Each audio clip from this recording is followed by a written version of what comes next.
I'm Brandon Burrell, owner and operator of Quick Water Heater. Today we're in our warehouse where we're going to tell you exactly what it costs to buy a 40-gallon water heater from a professional licensed contractor, what each part costs, what the water heater parts cost, overhead, labor, and everything included, and therefore you'll have an idea of what you're going to spend when you go out and buy one. Keep in mind, we are in San Diego, California. We're not in the rest of the United States. Parts in the rest of the United States are much cheaper than they are here. That's related to the quality of the water heater and low emissions. Ultra low NOx makes it more expensive. So let's get started on the tour.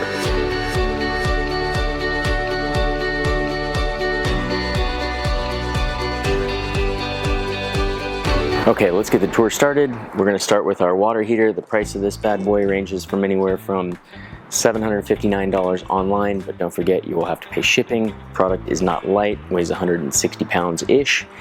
At the supply house, you're gonna pay about 950 bucks plus tax. So that's where we start.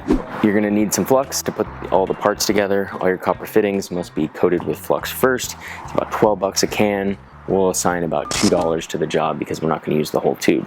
Next up, you have your actual solder that you're gonna go ahead and put in the joints after you flux the copper pipes.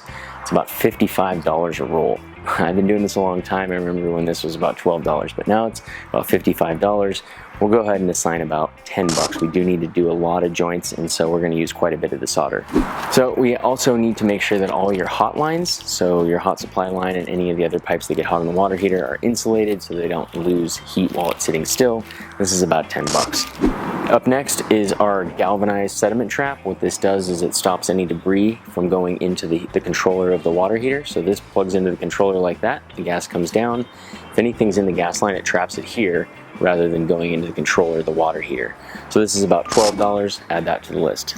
We have a copper Nibco male adapter fitting. We'll use about 4 of these on the job. Most of them are going to connect to the water supply, but one of them is going to connect to the overflow valve. They're about $3 each. So we've got 4 of them per job on average. Add 12 bucks. We got a 3/4 T made out of copper. What this will do is this will allow us to connect your expansion tank to the water heater, as well as connect the cold water supply line to the water heater. These are about $4 a piece. We have a Nibco 3/4 90-degree fitting. This will basically cost you about $3 roughly, give or take. We need to use about anywhere from 4 to 6 on the job, so that works out to roughly 16 bucks in copper fittings. Now this is just the 90s. This is our 3/4 ball valve. What this does is allow us to shut the water heater off so no water can make it its way into the water heater, basically isolating it for service, or if you need to turn it off for any particular reason, say it's leaking, you gotta have one of these. They're about 20 bucks. Now keep in mind, this is not what you buy at Home Depot. This is a contractor grade piece of equipment. It's a little bit more, assume 10 to 15% more. Up next is our supply line for our water heater. This supplies all the gas. It comes with a supply line and the ball valve. This is going to shut your gas off, say you have an emergency or we need to come and service it. We're going to go ahead and turn it off right here. This is about 25 bucks, made by BRADFORD in America. So up next we have our water heater catch pan. Eventually your water heater, no matter what warranty it has, will eventually leak. What this is designed to do is catch the water inside the pan and then drain it to a safe place. So we're going to add a couple of these fittings with the pan. Assume the pan is about $25. Let's say $1 per fitting on these little plastic 90s, plus a couple dollars there. So say about 30 bucks with the plumbing to come out and not just send it straight to the garage. That's not to send it outside. Up next we have our water heater expansion tank holder. What we're going to do with this is strap it to a stud nearby the water heater, and then we're going to use the expansion tank and we'll cinch it to this, and that way the weight of the expansion tank is hanging on this bracket versus hanging on the water heater. Sometimes you'll see plumbers use a brass T and a couple nipples and they'll screw it together, but what happens is you have steel and brass and you create dissimilar metals, and then you get oxidation and all sorts of leaks. So we're gonna do it right the first time. We're gonna hang this on the wall. That way all the weight is supported this, and then we're going to connect it with the supply line. So assume you're going to pay about $25 for a contractor grade strapping system.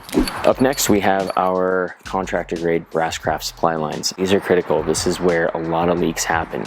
Right here you can see we have 1, 2, 3, 4, 5, 6 points of contact where we need to make sure these seal. These are all stainless steel. We've never had these leak. These are amazing. They're about $8 each, which brings you to a total of about $24 for the job. Up next, we have our water heater vent pipe. Now, if your water heater vent pipe is still in good shape, we're not going to change it. But if it's not, we're going to need to use a combination of adjustable vents, 90s, as well as some straight pipe.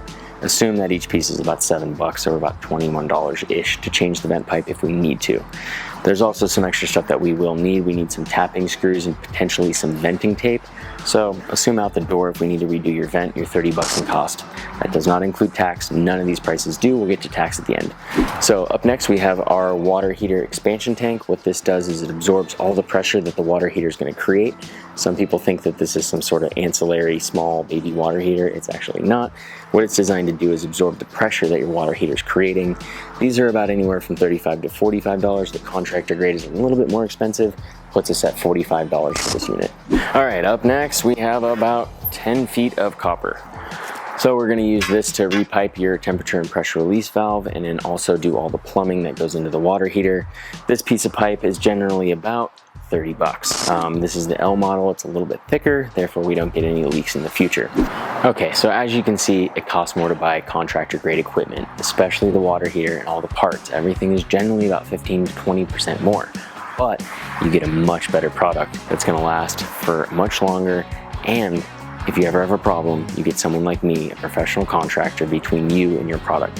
One phone call, get it taken care of, versus spending hours on the phone with someone who really does not want to help you. So thank you for watching, and I hope this has made your buying decision much easier. Okay, so now we've covered the cost in our warehouse for each of the parts. You kind of have a basic idea of what we're going to need to put your water heater together for a complete installation. We've got this section right here which covers all of the part costs. You'll notice that some of the parts are slightly different. That just depends, everything from inflation to where we bought the parts that day. But overall, the parts total is about the same. The next piece that most people never count for is the business overhead. Most people skip that and don't understand that, if a business has insurance, workers' comp, payroll, advertising, marketing, fuel, uniforms, all that stuff has to be allocated to each job. So the way we do it is we basically do it by percentages. And for your particular 40-gallon installation, you're going to be about $425. Then we have to pay the technician a fair wage, so he gets about $200. Project coordinator, this is the person that comes out, investigates your home, and sees what you can actually put in your home, and sets your expectations and explains, all your different options, how everything works, and sets you up for success. Then you have the office staff. He makes about $40. That's the guy who's going to take your call and set you up for an appointment. So total labor is about $430. Then you got a little piece left over for the business. Now this is $195. Most people think this is $1,000. Well, I really wish it was, but unfortunately it's not. Finally, we get down to the total cost, which is $23.95. So that is all the parts, the overhead, the labor, and then the leftover profit for the business. Now keep in mind, if you want to get this for the cheapest possible price, you're going to have to pay the parts. So $1,300, you're going to have to pay somebody a fair amount. The difference is this overhead. Now if you skimp on overhead, this guy is probably not going to be around in a few years. You have to allocate your expenses properly or you go out of business. If the guy who puts in your water heater goes out of business, you have nobody to help you out in the future. You have no warranty and you're on your own. Especially if you buy a product from Home Depot, you're really on your own and you're probably going to wind up in a world of frustration. So if you have any questions about water heaters, you can visit our website at quickwaterheater.com.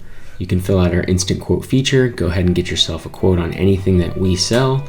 We also have an FAQ section which goes over pretty much everything you might want to know about water heaters. And then we have our resources or a blog section which goes into details about specific items on our website. So I hope we can help you in the future. Thank you for watching.